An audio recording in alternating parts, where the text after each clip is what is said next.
Amiens house. I'm Krista, and today I thought I would share a little bit about our maple syrup season. It was our first season this year, and I thought I would go over what we did and what we learned. For those of you that are new to maple syrup, we need to have the days and the nights going above and below zero. So we want the days going above zero and the nights going below zero. And the reason for this is this allows the sap to run. What happens is when the days are above zero, the tree pulls the sap up into the branches. Then when it gets cold, below zero, the tree then sends that sap back down into the roots until the next day when it's above zero, and it sends it up again. As it's going up, it's when we collect it. Trees need to be 10 to 12 inches in diameter to be able to get one spile in them. I bought these old-fashioned spiles from Berry Hills Farms, and I'll link those below if you're interested. It's also where we got our old-fashioned pails and our lids. If you have trees that are more than 20 inches in diameter, you can tap them more than twice. You want to tap sugar maples. This year, we tapped 3 sugar maples going up and down our laneway. Out of the 3 trees, we only had 1 tree that ran consistently. The rest were off and on. So next year we think we're going to try a few more trees and see. We always tapped on the south side of the tree so that the sun would warm it up faster and we would get more sap was the thinking behind that. If we got more sap or not, we'll have to do more experiments every year as we do this. And next year we might even try tapping some walnut trees. Apparently that syrup is delicious as well. Drinking the sap when it comes right out of the tree is so delicious. This is our first year trying it and it was amazing. And apparently I looked up that there's a lot of health benefits from just drinking maple sap, just like there is for coconut water. And I even saw an advertisement for it being sold in the stores, which I had never even heard of before. So next spring, look for maple sap in your local nutrition store and see what you think, because it's delicious if you can't get your hands on the stuff coming right out of the tree. We also checked our buckets every single day to see how much sap we collected, and then once we collected a 5-gallon bucket, we decided it would be time to use the evaporator. This is our evaporator that we built this year. We just built it out of cinder blocks that we had around the farm. Nothing fancy, and it didn't cost us any money. I did buy these pans. They're just serving pans, like buffet style serving pans. I bought them off of Amazon. I bought 2 of them. They worked well enough this year, but due to the style of the evaporator, we had some issues with them. We did learn after our first boil that we would want to have softwood that burns really hot and not so smoky. So after our first burn, we used pine wood that we had around the farm to help bring the sap up to a boil. So once we had the fire going, we would put these pans into the evaporator, and I have to move very, very quickly to pour the sap into those pans before they got so stinking hot that it would burn it almost instantly when I touched it. That was the tricky part about this evaporator that I didn't really like, that the pans sat inside and that they got so hot. Then once they got hot, they would start to boil, and we would scoop off the foam, or what's called sap sand, and it's all the impurities that are in the syrup that starts to come out. And so you just scoop them off and put them just on the ground, and then the sap would start to turn a nice golden yellow as the water evaporated out of the sap. We would keep taking the 5-gallon bucket and topping up the syrup until the 5-gallon bucket was empty, and then we would just keep watching the sap. We burnt our first pan because it seemed to take so long to get so far, and then all of a sudden it gets to a point where it's syrup, and if you don't watch it, it can burn. So beware when it gets down. Make sure that you're close by and you're watching it for those final few minutes when it started to go down. This whole process took about 2 to 2.5 hours to get from the fire till it was boiled down. It was a lot of fun.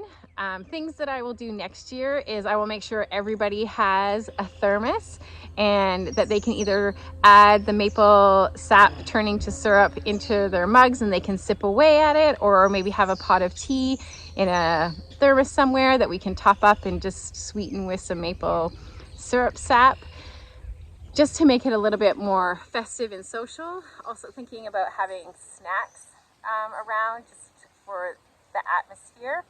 This year, because of COVID, we could only have the grandparents around to help, which was really fun, and it was a really fun experience. But having more people around to chat and just make the time go by and socialize around the fire, I think would be a lot more fun, and I can see in the future that being a really social time. And so once it was boiled down, I'd have to try and get this off without spilling it into the fire or burning myself, which ended up being extremely difficult.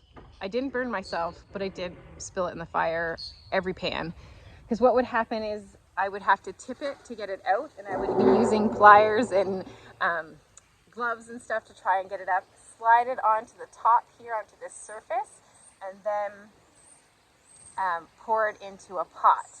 Next year, we hope to use our wood stove that's in the kitchen. It has to come out of that house, so we're hoping that we'll be able to use that next year and put the pans right on top, and then I'll be able to slide them to the side where it's cool, and I won't have to worry about losing the syrup or burning myself. So that is another big tip for next year. This evaporator worked really well this year for our first year and what was happening in our lives, and it was a really fun experience, but I don't think I'll be building it again next year. Once we're at home, we take an old t-shirt that is 2 layers thick, and we place it on top of our Dutch oven, and we pour the maple syrup into the Dutch oven. So this is the first time it's been filtered, and it's filtered with 2 layers of an old t-shirt. The first batch that I did, I totally forgot that I had bought a hydrometer, and so I just boiled it till I thought it was done. It was way too thick and turned into crystals in the fridge very quickly. The second one, I remembered I had the hydrometer and tried to use it and found it very challenging and difficult and need to do more research on how to use this. So it was not very successful in helping us figure out how much to boil it down and to get the right consistency and the right sugar content. The third batch that we did, I just did off of how I felt the fluidity was and the taste, and kind of went from there. I think a candy thermometer would be a little bit easier because it helps, like, tells you what the boil is and what level that you're supposed to boil it at. So that might be my next year, might just getting a candy thermometer. This is just for home use, so it wasn't have to be at a certain consistency for sugar content for saleable use. So that was why it was okay that we just kind of went off of what we liked. It took about another hour and a half to boil this down in this Dutch oven, which I had on high the whole time and the fan blowing to blow it off. The last batch was our biggest batch, and it probably took an hour and a half. The rest were probably closer to an hour.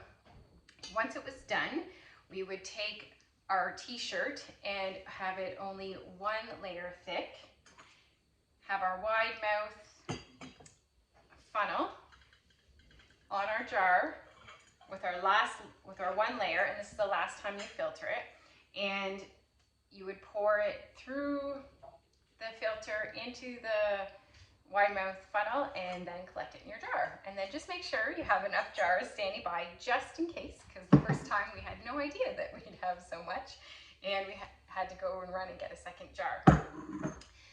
The first 2 batches I didn't seal. I just figured I would just put them in jars and then put them in the fridge because I didn't expect to have that much. The third batch I canned the same way that I can a typical spaghetti sauce. I have my jars are hot, my lids are hot, and my syrup is hot, and then when I put it all in the jar and seal it, once it cools, it all shrinks and seals. The research that I did said that maple syrup would last 6 months to 1 year in a cold environment. So we are keeping this in our cool room, And so I'm hoping that even if it wasn't sealed, it will be fine. We'll have to wait and see after we kind of go through this year to see if it does preserve it, and these jars that I did seal, if it made any difference.